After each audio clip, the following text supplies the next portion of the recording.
doit y avoir une combustion à l'intérieur de toi.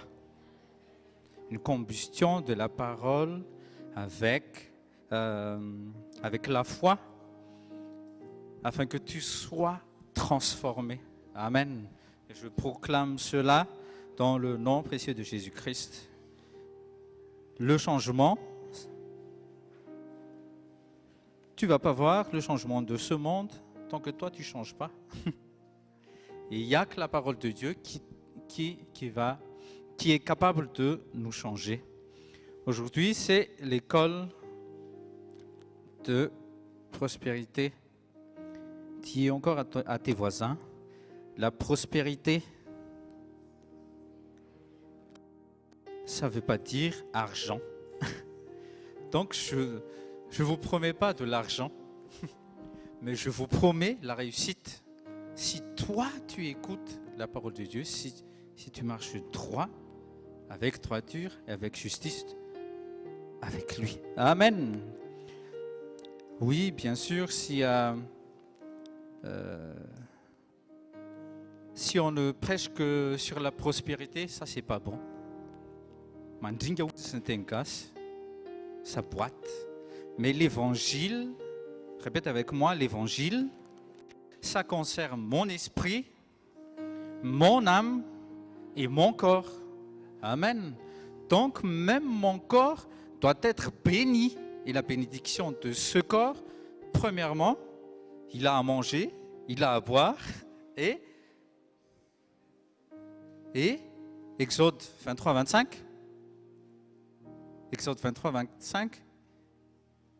Il est dit que je bénirai. Quoi? On va lire ensemble. Exode 23, 25. Ça, c'est le corps. C'est notre besoin charnel, oui. Vous servirez le Seigneur votre Dieu. Il bénira ton pain, il bénira ton eau et j'ôterai la maladie du milieu de toi. Donc, si le corps a tout ça, il est pépère. Mais l'âme aussi, la bénédiction de l'âme, c'est une âme restaurée, c'est une âme en paix, c'est une âme dans la joie, c'est une âme qui contient l'amour. Et la bénédiction de l'esprit, c'est le salut. Amen. Ok. Donc, ça sera divisé en deux parties. Donc aujourd'hui, c'est la première partie. On va prendre Job 36, verset 11. J'espère que tu sois là, tu seras présent samedi prochain. Job 36, verset 11, on va lire ensemble, si vous voulez bien. Job 36, verset 11. Job 36, verset 11, on va lire ensemble au nom de Jésus. S'ils lui obéissent et le servent, ils achèveront leurs jours dans la prospérité et leurs années dans les plaisirs. Amen. C'est pour toi le verset. C'est pour moi le verset. Tu veux vivre, tu veux achever tes jours dans la prospérité? Est-ce que tu veux achever tes années dans les plaisirs? Alors, obéis et servez l'Éternel. Amen. Donc, ce que nous faisons ici, ce n'est pas juste écouter ou entendre la parole de Dieu, mais il faut, c'est pour ça que j'ai commencé par ces mots, il faut qu'il y ait une combustion dans la chambre à combustion qui contienne la parole et la foi afin que le moteur tourne. Le moteur de ta vie est calé parce qu'il y a moins de combustion. Si c'est la sainte, il n'y a rien à brûler dans la chambre à combustion. Et c'est ça la vraie foi. Dieu veut voir la foi accouplé avec la parole de Dieu. Et c'est dans sa présence, c'est là qu'il fait brûler avec le feu du Saint-Esprit. Et là, le moteur de ta vie va tourner et ça ne va plus s'arrêter. Amen. Retiens bien ce verset, prenez note, Job 36, verset 11. S'ils lui obéissent et s'ils le servent. Donc le but de Dieu dans une assemblée, dans un prêche, afin que il veut que tu prospères, mais avant que tu prospères, il veut que tu obéisses, il veut que tu lui serves. Amen. Vous voyez, il y a la cantique, là, la louange de l'église, là, la bénédiction d'Abraham. Oui, la bénédiction d'Abraham, c'est à moi, bénédiction d'Abraham. Oui, je reçois, mais tu reçois rien du tout. C'est où la bénédiction? Mais c'est où? Mais il est en retard là. Non, la bénédiction n'est pas en retard. C'est toi, c'est à cause de toi. Si tu es pauvre, si tu es encore dans cet état, c'est à cause de toi, c'est pas à cause de Dieu. Et il ne te manque aucune onction. Il n'y a pas d'onction de prospérité spéciale. Mais s'il y a une personne qui a cette capacité de partager, on va dire, un peu de sa vie, et les évangéliques nomment ça onction, mais parce que lui, c'est dans sa vie, il obéisse et il serve l'éternel Dieu. Amen. Donc bizarre, quand on parle de bénédiction d'Abraham, tout le monde est partant. Ah, je reçois au nom de Jésus. Mais si on parle des œuvres d'Abraham, tout le monde ne veut pas. Et les œuvres d'Abraham sont plus importantes que les bénédictions qui s'en suivent. Donc on va voir pendant les 2 samedis, on va voir ensemble pourquoi on n'hérite pas, pourquoi on ne reçoit pas. Alors qu'on nous dit à chaque école qu'il faut juste recevoir par la foi. Mais il y a quelque chose qui cloche. Amen. On va voir ça. Vous voyez les bénédictions qu'il a eues de Dieu, les bénédictions d'Abraham, les bénédictions qu'il a eues.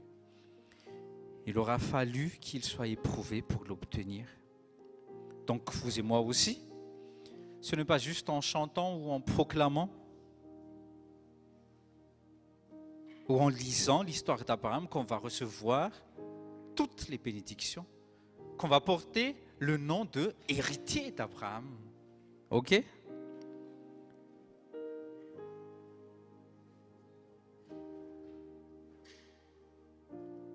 On va lire dans Jacques 2, versets 18 à 20. Dans le livre de Jacques, versets 18 à 20. Puis du 22e au 24e, on ne va pas lire verset 21. 18 à 24.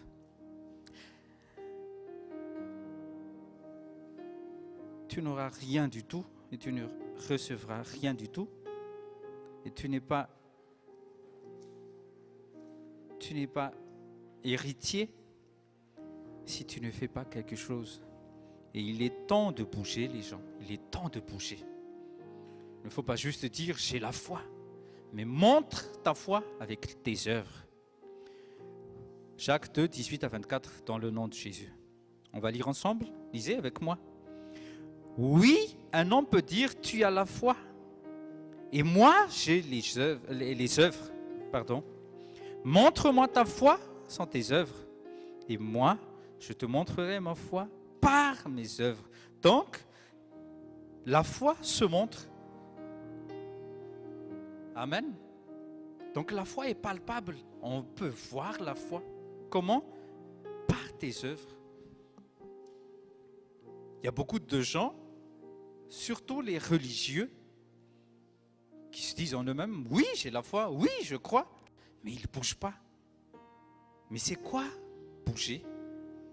Mais c'est quoi œuvrer dans dans le royaume céleste. C'est quoi œuvrer dans le royaume céleste? Déjà, dans Jean 6, versets 28 et 29, vous avez déjà la réponse. C'est quoi les œuvres de l'Éternel, les œuvres de Dieu? C'est que vous croyez en celui qui l'a envoyé. Amen. Mais pour nous, les nouveaux testamentaires, pour nous, l'héritier d'Abraham, qu'est-ce que nous devrions faire? Oui, nous proclamons aussi, nous avons la foi. Nous croyons en Jésus-Christ. Nous croyons qu'il est venu ici, il a été appauvri afin que moi, je puisse régner dans la richesse. Oui, dis à tes voisins, oui, c'est vrai. Mais il faut montrer par nos actes, par nos actions, par nos œuvres, de ce que pourquoi on croit, de ce quoi, en quoi on a la foi. Versets 22 à 24. Mais veux-tu savoir, ô homme vain, que la foi sans les œuvres est morte? La foi sans les œuvres est morte. La foi sans les œuvres est morte. La foi sans les œuvres, c'est-à-dire inerte. La foi, c'est-à-dire il y a beaucoup de chrétiens qui ont la foi inerte, qui ne bouge pas. Mais la foi qui bouge, c'est la foi qui fait changer. C'est ce que Pasteur Méline a dit tout à l'heure. Elle a prêché sur ça, sur Paul et Silas. Les gens qui ont bouleversé le monde sont ici. Donc il faut que ça se bouscule dans notre vie, dans notre entourage. Il faut que ça se bouscule. Si ça ne se bouscule pas, c'est que toi, tu ne pries pas, tu ne bouges pas. Amen. Peut-être au travail, il y a des choses qui ne te concernent même pas, mais avec l'aide du Saint-Esprit, parce qu'il te donne, il te permet, il t'accorde la connaissance divine, la sagesse divine. Et même si, par exemple, tu ne connais rien du tout dans la mécanique, mais tu es dans la voiture est tombée en panne, mais toi, tu réagis par la foi. Tu vas dire à tout le monde, ne craignez rien, on va prier, tu vas imposer. J'ai déjà vécu ça. Hein. C'était avec Pasteur Rodolphe sur la route de Majanga à Madagascar. On était juste 3. On n'était pas des super mécanos. Donc il était déjà très tard dans la nuit. La voiture s'arrêtait comme ça. Le chauffeur, c'était mon ami, il était en panique. On n'avait pas de réseau. J'espère qu'il y a le réseau couvre tout Madagascar maintenant, mais dans le temps, il y a 11 ans, il n'y avait pas de réseau sur la route de Majanga. Donc il était en panique. Qu'est-ce que je dois faire? Le pasteur Rodolphe, il a dit, on va attendre juste 5 minutes, on va prier. Il est sorti, il a imposé les mains sur le moteur qui est malade. Il a juste prié. Au nom de Jésus, on va rentrer. Vous voyez, 5 minutes plus tard, on est rentré. Il n'y avait plus rien. Il n'y avait aucun problème sur la route. Donc il faut montrer votre foi à l'école, à l'université, dans votre famille. Il faut juste, moi j'ai la foi. Oui, j'ai la foi. Non. Dans le coin, j'ai la foi ici. Non, il faut que ça se propage. Il faut que le feu se propage à partir de maintenant. Amen. Sinon, Dieu nous appelle hommes vains. Verset 23. Abraham, notre père. Donc, si Jacques a prêché, et s'il a dit Abraham, notre père, Abraham, c'est le père de la foi. Abraham, notre père. Il n'a pas dit Abraham, mon père, mais notre père. Donc, il y a des fils d'Abraham qui ne connaissent pas ce secret. N'a-t-il pas été justifié par les œuvres lorsqu'il offrit Isaac, son fils, sur l'autel? Vous voyez? C'est ça l'acte. Il a cru en Dieu. Il a obéi à Dieu depuis Genèse 12. Mais Mais Dieu l'a éprouvé. Donne-moi ce fils-là. Donne-moi. Quick.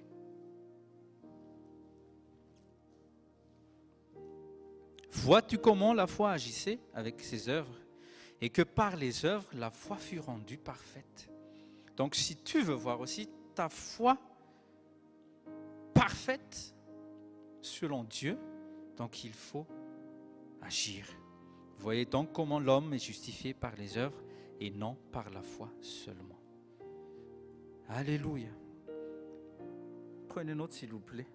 C'est pour vous. Tant que nous ne faisons pas les œuvres d'Abraham, nous ne jouirons jamais aussi les bénédictions d'Abraham. Donc tu peux crier, donc pasteur peut, venez ici, on va briser les malédictions et tout ça, on va ouvrir les portes. Non, ça ne va pas marcher. Il faut que tu bouges. Il faut que tu bouges. Il faut faire quoi? Il faut que tu œuvres.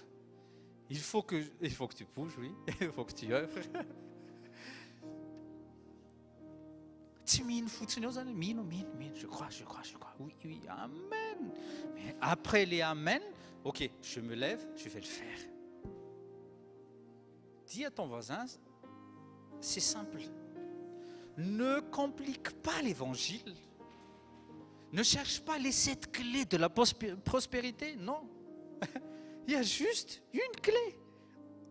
Job 36, verset 11.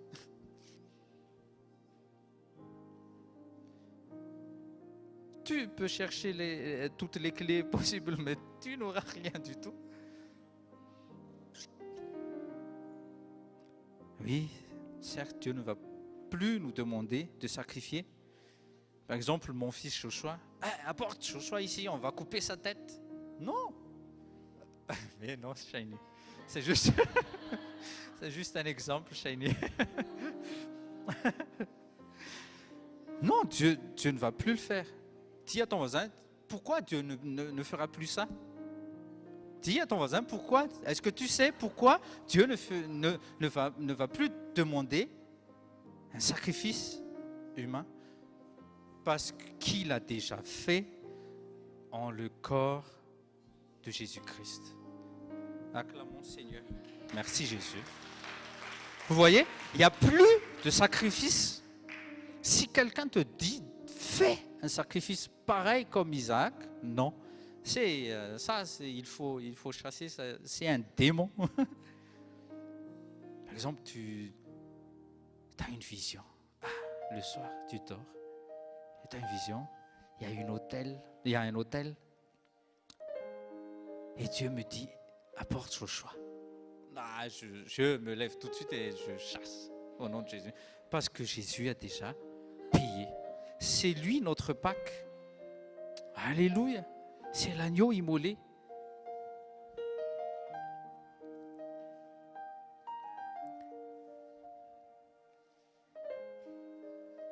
En citant un exemple, par exemple, dans le Nouveau Testament, une fois Jésus, je n'ai pas noté le verset, il a croisé un homme riche, un jeune homme riche. Il était juste, il marchait dans la droiture. Il était fier. Les 10 commandements, vous pouvez voir, Rabbi, je les ai tous faits. Je paie ma dîme et tout. Oui, Jésus a félicité cet jeune homme, oui, c'est vrai. Mais il y a quelque chose qui ne va pas avec toi. Tu t'attaches à ce que tu as. Tu n'es pas libre. Tu es retenu par toute ta richesse. Donc, qu'est-ce que Dieu lui a dit? Qu'est-ce que Jésus a dit? Vends tout et viens avec moi. Jésus n'a pas dit, est-ce que tu as un fils? Il faut lui couper la tête. Non.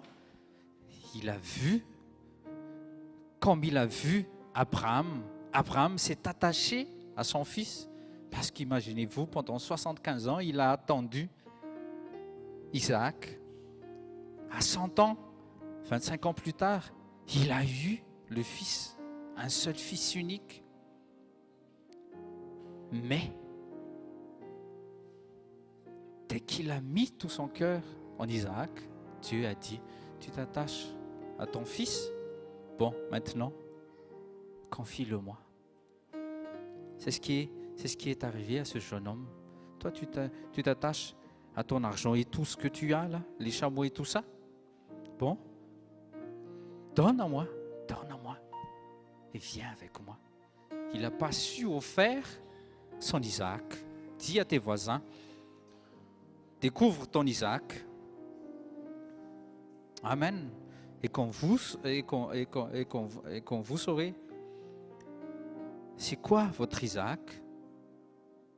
Donnez à Dieu.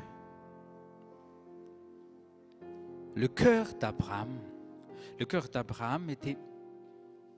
était simple. Abraham fait ce que Dieu dit. Dès que Dieu lui demande de faire quelque chose, il le fait, sans discuter. Il n'a pas dit, ok Dieu, mais offre-moi au moins 1 an. Je vais passer un bon moment ensemble et je te donnerai. Non, dès que Dieu lui a dit, offre-moi ton fils en sacrifice, tout de suite, on y va fils. Il n'a pas dit à ça, il n'a rien dit à Sarah. Ça c'est une autre histoire. Amen. Ça c'est une autre histoire avec la femme. Prenez note. Dieu parle dans l'assemblée. Dieu parle à travers les serviteurs. Tu prends et tu crois. Mais est-ce que tu obéis derrière? Est-ce que tu agis derrière? Montre-moi ta foi avec tes œuvres. Montre-moi ta foi avec tes œuvres. Ça, c'est le Saint-Esprit qui nous dit là maintenant. Montre-moi ta foi avec tes œuvres.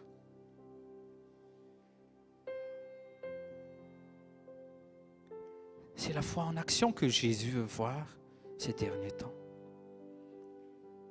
Tout le monde dit croire en Dieu. Et oui, dans Jacques 2, oui, il y a aussi ça. Pareil, les démons croient en Dieu. Dis à tes voisins, oui, les démons croient en Dieu. Mais eux, ils n'obéissent pas, ils tremblent juste. Ils tremblent, ils ont peur. Mais toi, quand tu crois, il faut que tu agis.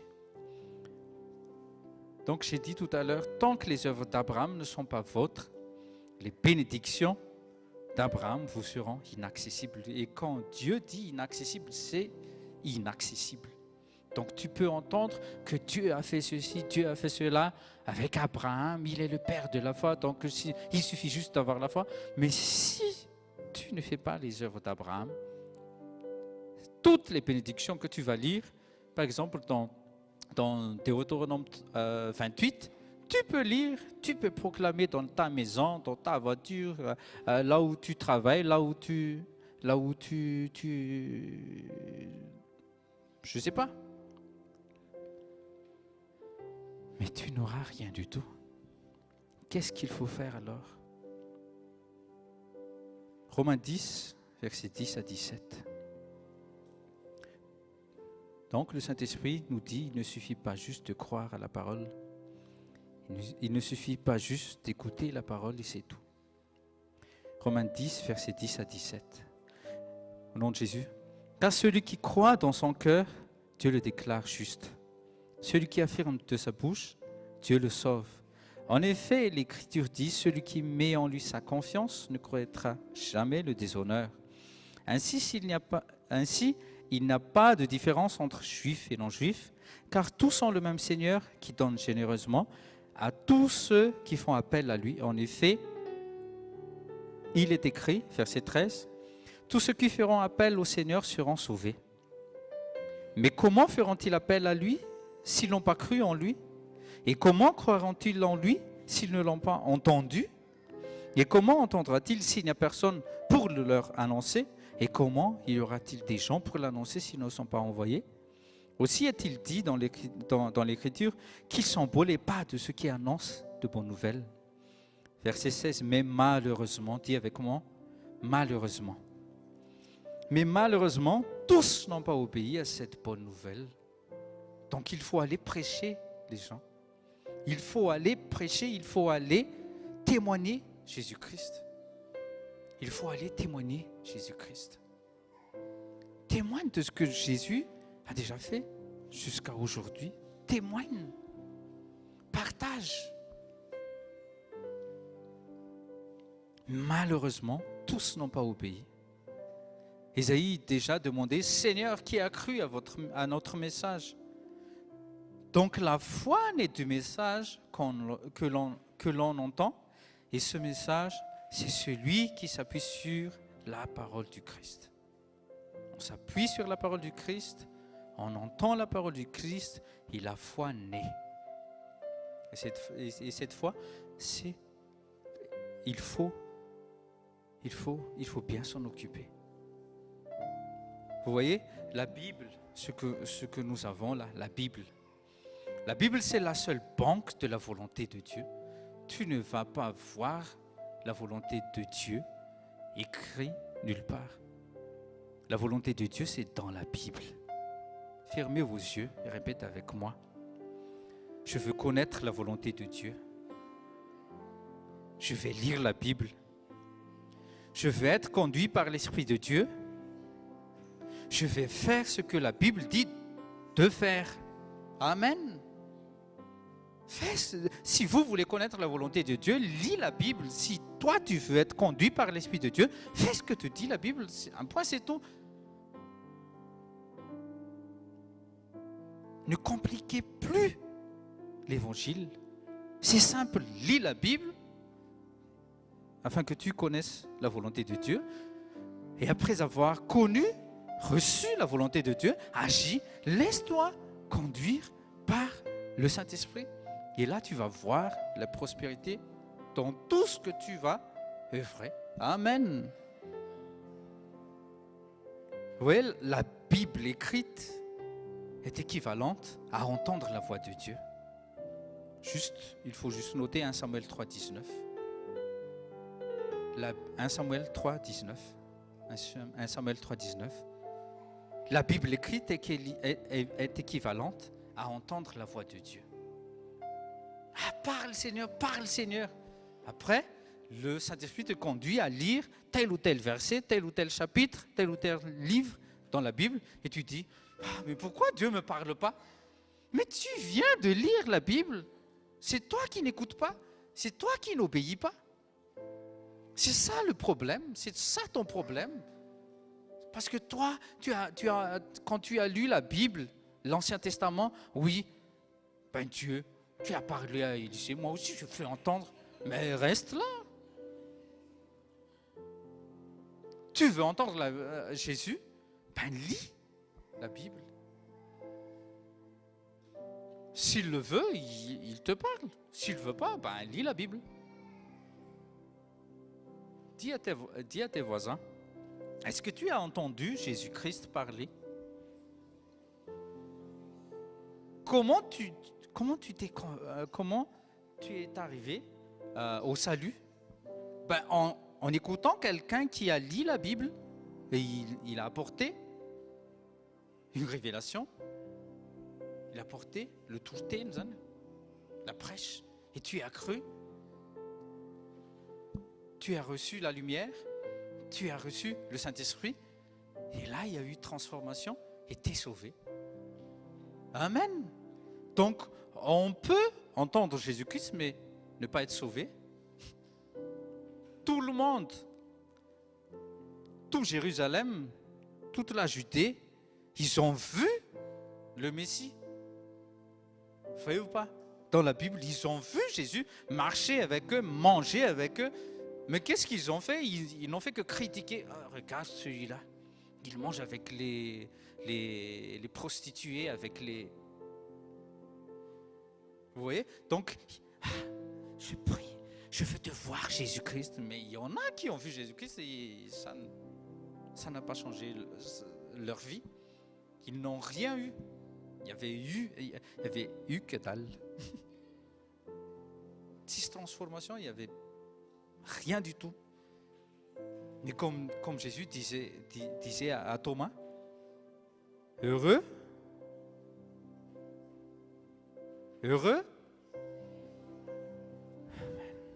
amen. Heureux ceux qui croient. Qui a vu Jésus parmi nous ici? Moi, je ne l'ai pas vu. Je n'ai jamais vu Jésus. Mais j'ai vu Jésus à l'œuvre par des sœurs, des frères. Parce qu'ils n'ont pas caché leur foi, ils ont montré leur foi en œuvrant, en m'apportant l'évangile. Amen.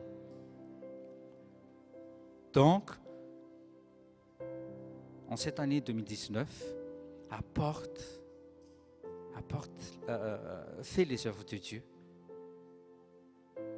Montre ta foi par tes œuvres. Amen.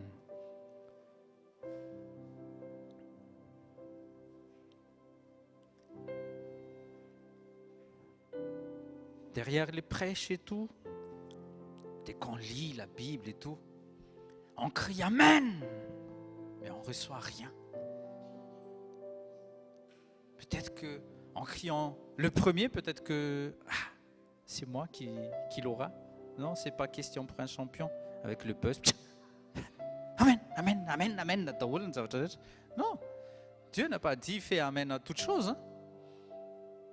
Mais fais Amen à ce que tu y crois fortement dans le cœur. Donc si tu ne crois pas, il vaut mieux que tu réfléchisses un peu. Non, je n'ai pas encore saisi, Seigneur. Parle encore. Mais dès que tu le saisis, là tu peux crier Amen. Et là tu proclames Romains 10, on vient de lire tout à l'heure. On va prendre des exemples. Par exemple, aujourd'hui, c'est la prospérité. 3 Jean, verset 2. Aujourd'hui, c'est l'école de la prospérité. 3 Jean 2. Épître de Jean, 3e livre. 3 Jean 2. Cher ami, je souhaite que tu prospères à tous égards. À tous égards. À tous égards. Je vais relire Job 36, verset 11. Non, je vais lire. Ne tournez pas votre Bible. S'ils lui obéissent et s'ils le servent, ils achèveront leur jour ici-bas, sur cette terre, dans la prospérité et leurs années dans les plaisirs. Retenez bien le verset.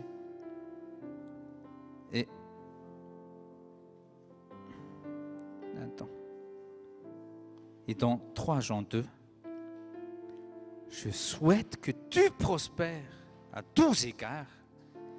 À tous égards, ça veut dire dans tous les domaines de ta vie, spirituellement, mentalement, même physiquement, matériellement. C'est la volonté de Dieu. Dis à ton voisin, c'est la volonté de Dieu. Et que tu sois en aussi bonne santé physique que spirituelle. C'est la volonté de Dieu concernant la prospérité. Mais par quel chemin il faut prendre pour y accéder? Philippiens 4, versets 15 à 19. Je vous invite à bien noter et à bien méditer ce soir ce qu'on va partager. Philippiens 4, versets 15 à 19. L'église de Philippi a cru au verset concernant, entre autres, la semence et la récolte. Ce qu'ils ont fait dans Philippiens 4, versets 15 à 19, l'assemblée des chrétiens à Philippi a financé Paul en semant dans le ministère. Philippiens 4, versets 15 à 19. Il est dit au nom de Jésus, comme vous le savez, Philippiens, dans les premiers temps de mon activité pour la cause de l'évangile, Lorsque j'ai quitté la Macédoine, aucune autre église n'est entrée avec moi dans un échange réciproque de dons matériels et spirituels. Vous seuls l'avez fait. Vous voyez, ils ont semé. Pendant mon séjour à Thessalonique, vous m'avez envoyé par 2 fois. C'est ce que Mom nous a déjà prêché tout à l'heure. Elle a parlé de graines et de semences. Vous m'avez envoyé par 2 fois des dons pour subvenir à mes besoins. Verset 17. Ce n'est pas que je tienne à recevoir des dons. Ce qui m'intéresse, c'est qu'un plus grand nombre de fruits soit porté à votre actif. Surlignez bien ce 17e verset. Donc si moi, par exemple, je prêche sur la prospérité, c'est parce que je tienne à recevoir aussi des dons. Et vas-y, il y a une poche là, remplie. Allez, remplissez d'argent là, remplissez là. Non, Paul a dit quoi? C'est qu'un plus grand nombre de fruits soient portés à votre actif. Parce qu'en semant, vous allez récolter. Vous voyez? Verset 18. J'atteste par cette lettre avoir reçu tous vos dons et je suis dans l'abondance. Depuis qu'Épaphrodite me les a remis, je suis comblé. Ils ont été pour moi comme le doux parfum d'une offrande agréée par Dieu et qui lui fait plaisir. Verset 19. Là, la bénédiction tomba. Aussi mon Dieu subviendra pleinement à tous vos besoins et le fera selon sa glorieuse richesse qui se manifeste en Jésus-Christ. Amen. Tu veux être béni, sème. Je ne veux pas dire sème juste à moi, mais sème dans le royaume. Relis Philippiens 4, 15 à 19 chez toi et tu vas voir. Le Saint-Esprit nous a déjà interpellés que si nous connaissons la volonté de Dieu, sans la compréhension, ce sera juste des informations classées dans notre intelligence. Donc il y aura des classements, il y aura des versets un peu partout dans la tête. Mais ça nous sert à rien. Pourquoi? Parce qu'il n'y a pas la compréhension. Les gens de Philippi, ils ont compris comment il faut faire. Alléluia. Un autre exemple, surtout pour ceux qui sont enceintes, là, qui attendent leur bébé. Donc on t'informe que la CAF donne une prime à la naissance. Vous voyez, tu as entendu qu'il y a une prime à la naissance. Mais toi, tu ne bouges pas. Reste là et tu vas voir. Tu n'auras rien du tout. Vrai ou faux? Vous voyez, c'est comme ça la foi sans les actes. Si tu fais rien du tout, tu ne demandes pas, tu ne vois pas les documents demandés à la CAF, tu ne seras pas reçu, tu ne vas rien. Tu vas te plaindre, mais moi, j'ai rien reçu. Pourtant, ils ont vu que j'étais enceinte comme ça. Mais ils s'en foutent. Moi, je te dis, l'agent de la CAF, il ne va pas frapper à ta porte. Hein. Hey, vous avez oublié de... Mais non, il va dire, ben, tant mieux. C'est 900 € de moins dans notre poche. Il faut trouver un autre, tu es à live. Amen. Il y a des bénédictions non demandées au ciel. Dis à ton voisin, il y a des bénédictions non demandées au ciel. Et les chrétiens, ils vivent ici-bas comme des mendiants, comme s'ils n'ont pas de père, comme s'ils sont des orphelins. Pourquoi? Parce qu'ils ne s'aiment pas du tout. Mais Dieu va me voir. Oui, il te voit, mais il dit, mais fais quelque chose. Si tu fais rien, tu n'auras rien. Misy fomba fiteny frantsay zay tsy tadidiko. Pas de truc, pas de chocolat non. Misy fomba fiteniteniny zay fa tsy tadidiko le izy. Raha misy mahatadidy dia tenenao anary. Bon, on a encore quelques minutes. On va continuer un peu. Vous voyez, vous voulez être béni, mais vous ne semez jamais. Vous attendez la récolte et c'est normal que vous soyez frustré. Peut-être que vous avez une parcelle de terre, de terrain. Vous avez les semences. Mais tu vas prendre un transat et tu te prélasses. Tu crois que les semences vont bouger pour aller... Bouge! Dis à ton voisin, bouge, paresseux. Sème! Lève-toi et sème. Prépare le terrain. Attends-toi à ce que Dieu envoie la pluie. Irrigue un peu le terrain parce qu'il est trop sec. Et après, sème. Et après avoir semé, là, tu peux attendre avec patience. Parce que là où tu as semé, tu vas récolter. Amen. Tu sèmes des graines de maïs, tu vas récolter du riz. Non, tu vas récolter des épis de maïs. Tu sèmes 10, mais tu récoltes 100. Amen. Regardez bien l'histoire d'Abraham, lisez bien. Quand Abraham a rencontré Dieu la première fois, il n'a pas dit Abraham, le père de la foi. Non, il a eu ce titre qu'après avoir montré par l'œuvre sa foi en ce Dieu, en ce grand Dieu. Pareil pour vous et moi. Genèse 8, verset 22.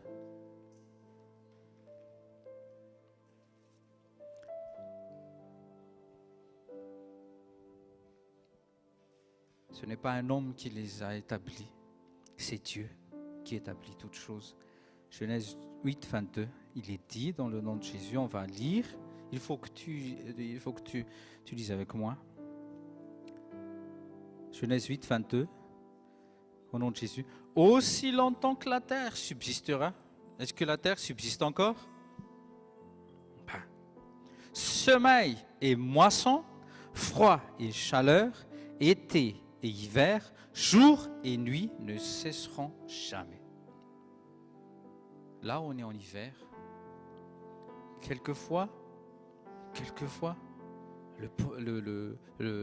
notre portefeuille est un peu sec, mais ça va passer. Mais pendant l'hiver, que font les agriculteurs? Ils préparent le terrain, ils préparent les semailles. Parce qu'ils savent qu'après l'hiver, c'est quoi après l'hiver? Il y a le printemps.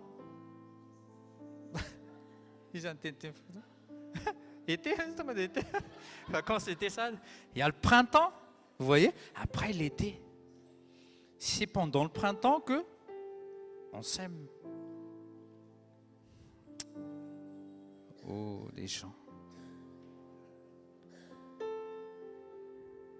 1 Corinthiens 3, versets 6 à 7. 1 Corinthiens 3, versets 6 à 7. C'est pour ça que je vous dis tout à l'heure, si toi tu ne bouges pas, même un serviteur moins grave, il ne peut rien faire. Il ne peut pas briser une malédiction parce que Dieu lui-même,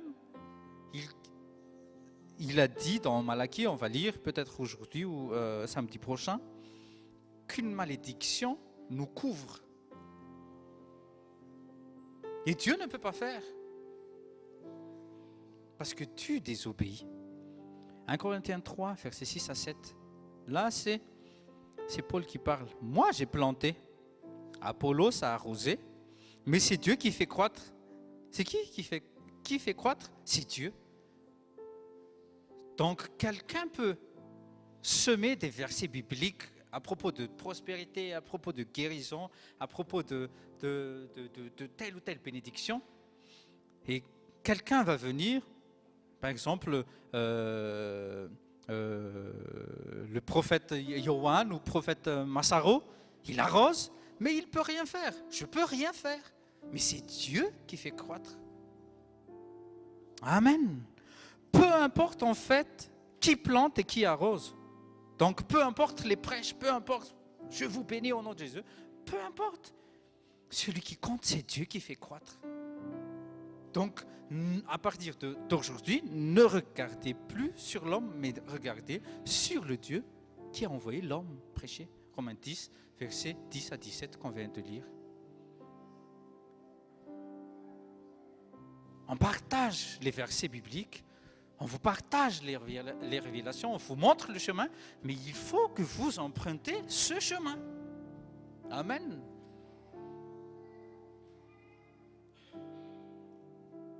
Le Saint-Esprit a dit à Pasteur Miringe cette semaine, oui c'est vrai, il n'y a plus les Moïse. Moi je ne suis pas votre Moïse. Ça c'est dans l'Ancien Testament. Arrêtez d'attendre Moïse en bas de la montagne. On va monter ensemble parce que Jésus est le seul chemin. Il est le seul chemin. Il a déjà ouvert le chemin. Moi, j'emprunte le chemin. Et toi, dis à tes voisins, et toi, tu vas rester là, en bas là? Reste. Reste si tu veux. Tu sais, le pasteur Mamadou, il a chanté ça. Moi aussi, je vais à Canaan. Si tu ne viens pas, ne me retiens pas. Amen. Ah, mais c'est une montagne colossale. Moi, je ne vais pas monter. Moi, je vais rester ici. Dieu va me bénir ici. Il me voit ici. Ah oui, reste là. Moi, je vais monter. Et toi, qu'est-ce que tu vas faire? Amen. Moïse, sachez, les gens, il était vieux, mais il a monté, il a gravi sans les équipements de décathlon pour monter une montagne vraiment. N'attends plus les Moïse. J'attends les bénédictions quand il va revenir, prophète Yohan, j'attends les bénédictions avec pied ferme. Oui, attends là, bouge pas, reste ici. Maniroti. Oui. Tout vient. C'est Dieu qui compte. Dis à ton voisin, c'est Dieu qui compte. C'est pas Apollos, c'est pas Paul. J'aime beaucoup les prêches de tel ou tel apôtre. Oui, c'est bien. Tu t'égailles dans la présence de Dieu. C'est merveilleux. Mais toi, tu ne bouges pas, tu ne reçois rien du tout. Dès l'année prochaine, il va voir. J'y vais à la conférence. Oui, tu y vas, mais ça ne change rien du tout. Tu ne changes pas du tout. Tu es comme Dieu. Dis à tes voisins, tu es comme Dieu alors. C'est Dieu qui ne change pas. Mais toi, tu dois changer. Dis à ton voisin, toi, tu dois changer. Dieu ne change pas hier, aujourd'hui et éternellement. Mais toi, tu dois changer. Amen. Alors bouge. Bouge. Préparez la Sainte Seine, s'il vous plaît. Par exemple, Malachie 3 à 10. On va juste commencer, mais ça ne sera pas fini aujourd'hui, c'est sûr. Donc, vous pouvez croire à tous les versets bibliques. Dès que je dis Matthieu 6, 33, premier de la classe. Moi, pasteur. Moi, je sais. Tu vois, je n'ouvre même pas la Bible. Je sais ce que c'est.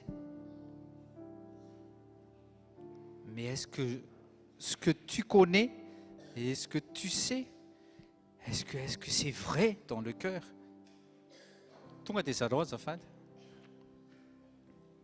Asseyez-vous les enfants. Vous voyez, dans Malachie 3, verset 10, Dieu parle de dîmes et d'offrandes. Dieu n'a jamais dit dîme égale argent. Mais pour Dieu, dîme égale dixième de toutes tes bénédictions. En fait, il n'y a pas de somme pour faire la dîme. La dîme équivaut juste à 10% de ce que Dieu nous donne. Donc, juste en sachant les versets Malachie 3, chapitre 3, ça ne te sert à rien si tu n'agis pas derrière. Donc, toi-même, tu peux prêcher. Toi-même, tu peux prêcher Malachie 3. Qui peut prêcher Malachie 3? Tout le monde ici peut prêcher Malachie 3 sur le livre de Malachie 3. Mais est-ce que dans ta vie, est-ce que c'est réellement vivant le verset, tous les versets dans Malachie 3, est-ce que c'est vrai? Est-ce que c'est palpable? Dis à ton voisin, c'est pour toi cette question. Donc en sachant les versets de Malachie, tous les versets dans Malachie 3, mais si vous n'agissez pas derrière, vous allez vous retrouver frustré. Et mois après mois, vous allez être dans la frustration. Ah là là, fin du mois, ah, rien encore. Encore. Et les mois passent. Les années passent, mais rien ne change. Je vois des personnes ici en ce lieu qui vont agir derrière les versets bibliques. Amen. Ok. Dis à tes voisins, agis. S'il te plaît, agis. Il n'y a pas de bénédiction qui tombe juste à tes pieds. Tu ne peux pas commander la bénédiction chez Amazon ou chez Discount. Tu peux rester là, rien.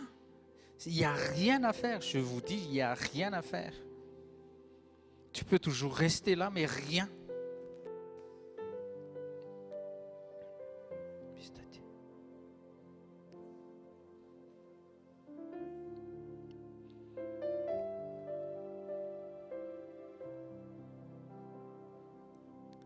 Dis à tes voisins, il faut emprunter le chemin. Le chemin, il faut emprunter le chemin que Dieu nous trace. On va lire juste Malachie 3, verset 10. C'est l'alliance que Dieu a faite. Et dans une alliance, que chacun respecte les clauses dans le contrat. Nous voulions que Dieu respecte ses promesses. Mais c'est où? C'est où, Seigneur? C'est où l'héritage que tu me promets? La vie en abondance de Jésus, que Jésus nous a promis. C'est où? C'est où cette vie en abondance? Dis à tes voisins, toi tu n'as pas respecté le contrat. Voilà pourquoi Dieu ne respecte pas aussi son contrat. Donc il a fait une alliance, mais il n'y a rien qui change. Mais toi tu dois changer. Apportez donc vos dîmes dans leur totalité dans le trésor du temple pour qu'il y ait des vivres dans ma demeure. De cette façon-là, vous voyez, nous agissons, nous apportons, et de cette façon-là, à partir de là, c'est Dieu qui va agir. Mettez-moi à l'épreuve. Donc l'épreuve, c'est à Dieu. Après, déclare l'Éternel. C'est-à-dire, il signe, je le déclare. Le Seigneur des armées célestes, il signe comme moi, je suis le président, je signe. Alors, vous verrez bien si, de mon côté, donc il y a un côté, si c'est toi, il y a un côté, Dieu. De mon côté, dit Dieu, mais de ton côté, il faut faire quoi? Apportez donc vos dîmes dans leur totalité, dans le trésor du temple. Vous avez compris? Et de mon côté, mettez-moi à l'épreuve si je n'ouvre pas pour vous les écluses des cieux. Vous voyez? C'est ce que je vous ai dit. On est pauvres, pasteur. Priez pour nous parce que peut-être qu'il y a des malédictions. On n'arrive pas à percer dans les business. Tu apportes tous les dossiers et tout ça. Je peux poser les mains. Mais Dieu dit, c'est lui seul qui peut ouvrir les écluses des cieux. C'est pas moi. Je peux lancer bénédiction, bénédiction, bénédiction, oui. Il y a une tonne de bénédictions derrière ton dos, mais rien. Dieu bloque parce que Dieu dit, dis avec moi, Dieu dit, j'ouvre les écluses des cieux si on apporte les dîmes en totalité dans le trésor du temple. Vous voyez? Donc aujourd'hui c'est la prospérité, école pour la prospérité. Donc la parole est semée. La parole est semée dans vos cœurs. Est-ce que vous allez réagir? Est-ce que vous allez agir? C'est pas une pression. Hein? C'est pas une pression c'est pas que je vous presse. Faites la dîme. Non. J'ai jamais contacté qui que ce soit. Il nous manque telle somme pour le loyer. Non. Depuis combien de temps on se connaît? Depuis le moment où on a ouvert, on a loué une salle à Pantin. À chaque fin du mois, il n'y a jamais eu de retard. Parce qu'il y a quelqu'un qui apporte leur dîme afin que toi, avec moi, nous jouissons la présence de Dieu, afin que nous puissions faire. On s'assemble comme ça. Tous les matériels que vous voyez, ça ne m'appartient pas, ça nous appartient. Ça appartient à l'Assemblée. Amen. Mettez-moi à l'épreuve si je n'ouvre pas pour vous les écluses des cieux et ne vous comble pas avec surabondance de ma bénédiction.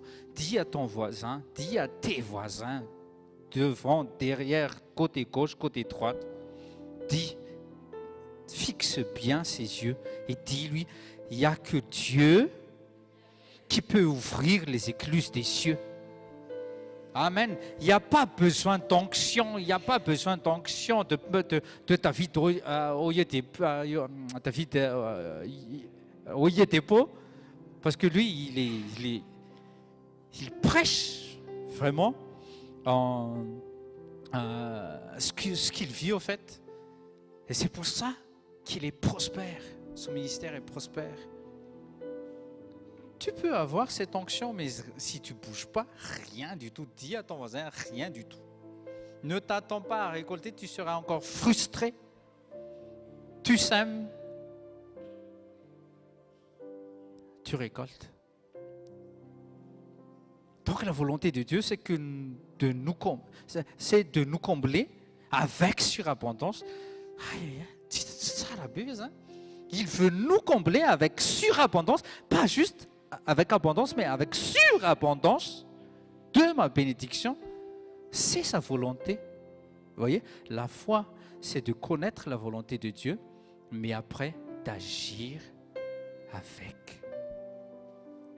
Amen. S'il a dit, mettez-moi à l'épreuve, c'est-à-dire, faites ce que je vous dis. Amen. C'est la première partie.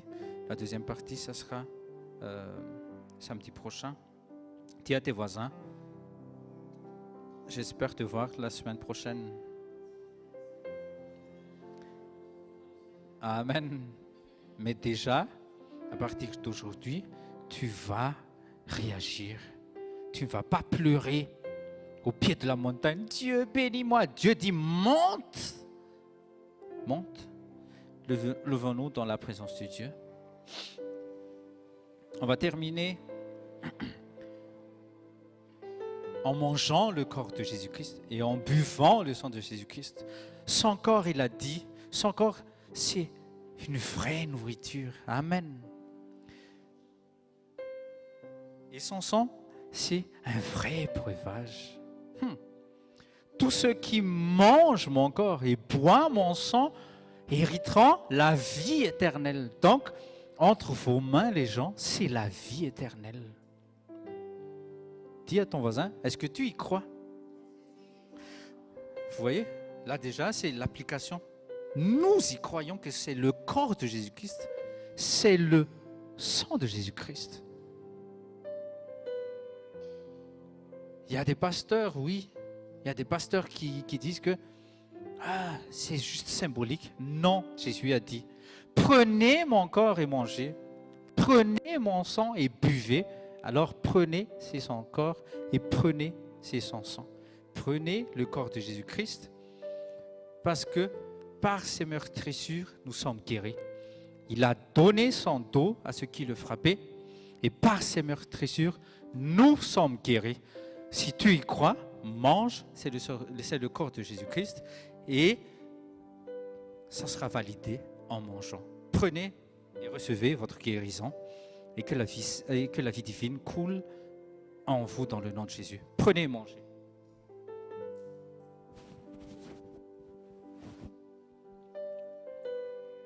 Père Céleste, nous discernons vraiment le corps de Jésus-Christ. Nous avons mangé son corps et par ses meurtrissures, nous sommes guéris. Donc nous proclamons, c'est notre héritage, la guérison à 100%, et nous recevons maintenant la guérison à 100% dans le nom de Jésus-Christ. Amen. Vous voyez, c'est comme ça qu'il faut agir avec la foi. Maintenant, le sang de Jésus-Christ, c'est avec ce sang qu'il a pu effacer toute malédiction, qu'il a pu nous délivrer de toute addiction. Prenez, parce que c'est le sang de Jésus-Christ. Prenez et buvez, et soyez purifiés, soyez sanctifiés, mis à part pour des bonnes œuvres. Que ce sang vous purifie, esprit, âme et corps. Prenez et buvez, c'est l'alliance faite avec le Père. Prenez et buvez. Père Céleste, merci pour le sang précieux de Jésus-Christ. Merci parce que nos péchés sont effacés. Proclame, mes péchés sont effacés. Je suis sanctifié, je suis mis à part pour tes bonnes œuvres. Merci Jésus parce que tu nous couvres de ton sang. Oh rabababa sataka rabaya ketiriri bioshondoro rababa sanda. Pirendere ketirebe shoya rababa sanda katara rababa sanda. Oh kurobaba sata. Que toutes vos cellules chantent alléluia. Oh karadada bababa sanda. Oh saketiriri bébé. Que le feu du Saint-Esprit vous secoue maintenant même au nom de Jésus-Christ. Ketoroba satata rababa sanda. Sortez de l'incrédulité. Sortez de l'incrédulité. Oh Seigneur, délivre-nous de notre incrédulité. Nous te disons, nous croyons à ta parole, nous croyons à tes promesses. Mais nous n'agissons pas, Seigneur. Pendant cette période de jeûne et prière, Seigneur, tu as dit que notre foi va être renforcée et ça sera un gain pour nous. Et c'est pour notre profit que tu délivres encore ce secret. Un simple secret, mais qui va délivrer toute notre vie, Seigneur. Je vois, Seigneur, je vois que ma vie change. Parce que je vais changer dans le nom précieux de Jésus-Christ. Amen. Acclamons, Seigneur. Et sois béni dans le nom de Jésus-Christ. Sois béni dans le nom de Jésus-Christ. Amen. Donc, la semaine prochaine, samedi prochain, ce sera